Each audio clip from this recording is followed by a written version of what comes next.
Okay, we're back. So the loaves have rested. The dough has rested. We're going to shape it one last time, and then we're going to put it into the banneton. This is the banneton.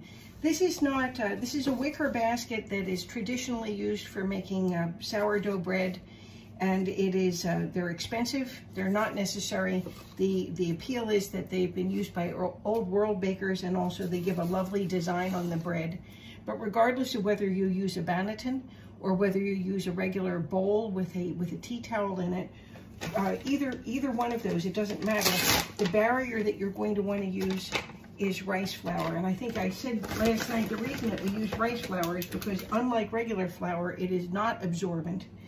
And so when you dust with the rice flour, if you dusted with regular flour, the moisture from the dough would interact with the flour, and it would weld the dough to your basket, whereas this makes the barrier and I want you to see we're going to put just a light dusting in here of this in preparation for having the dough set into it. Not much at all. And so now we're going to take the dough and shape it one last time. Now I've just flipped it back over onto the floured surface that was in the air while it was resting. And again, I'm going to just push it out a little bit. I'm going to pull it just a little. And remember, what we're doing here is developing a little bit of strength in here. We're going to stretch the gluten a little bit more.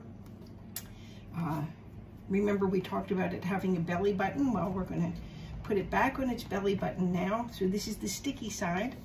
And put it back on its belly button now. We're going to take our bench knife in our hands, and we're going to shape that dough. In some cases, depending on the moisture of the dough, you might just be able to shape it with your hands. I want you to see that I'm not putting my hands underneath as much as I am just pulling it along, and I'm letting the tension between the dough and the surface here cause some tension in the top of the loaf. And I'm giving it a twist so that it kind of seals that bottom edge if possible, right? All right, so now I've done that. I don't want to do it so much that I'm tearing this surface. I just want to draw some tension.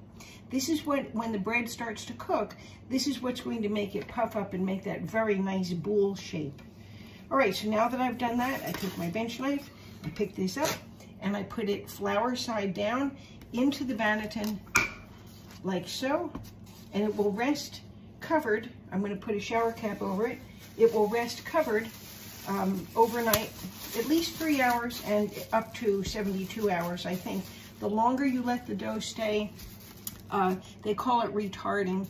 In making it cold, it stops the process that the sourdough, that the leavening agent is doing, and allows more flavor to build into the bread. So if you like your bread a little bit more flavorful or a little more sour, then you're going to leave it for a longer retard. So in any case, this one is ready to go into the refrigerator. I'm going to do the other loaf, and then we'll be ready to go.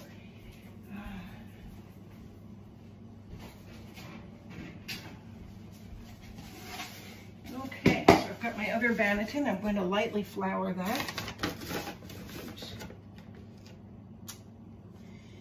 Put in the wrong flour bin. Okay. A little bit of rice flour in here.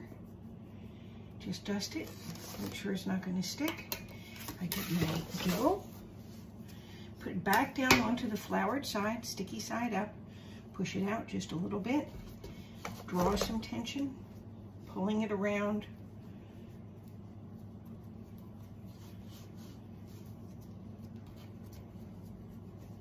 You see? And now I'm going to take the sticky side, and I'm going to draw some tension. One of the things is, if you see a little bubble like this forming on the surface, you can just flick it. You do want bubbles in the bread, but you don't want them on the surface like that. So just flicking them will get rid of them. Okay.